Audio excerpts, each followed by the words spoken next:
তো hello hello guys, কেমন আছো তোমরা সবাই? আশা করি সবাই ভালো আছো।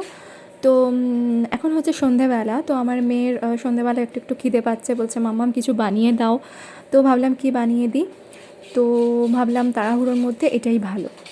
তো এটা চাল গুঁড়ি আর একটু ময়দা দিয়েছি, তার মধ্যে সামান্য একটু নুন দিয়েছি, আর কোনো দুধ টুধ কিছু না, জল দিয়েই মানে পুরোপুরি জল দিয়েই একটা ব্যাটার বানিয়ে নিয়েছি। গোলা রুটির মতো করে ওটা বানিয়ে দেব।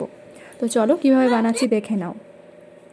তো তোমাদেরও বাচ্চাদের এরকম হঠাৎ করে খিদে টিদে পেলে বিকেলের দিকে কিন্তু এটা বানিয়ে দিতে পারো, বেশ ভালো লাগে। তো এখন তো চালগুড়ির সময় শীতকালে, আর এটা একদম গোলা রুটির মতো বেশ সুন্দরভাবে উঠেও গেল।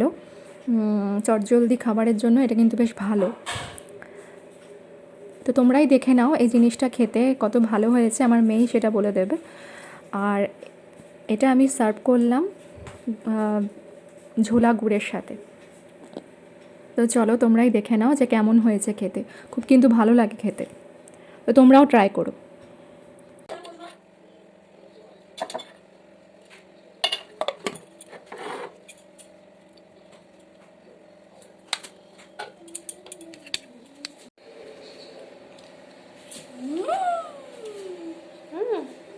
খেয়ে দেখ কেমন লাগছে।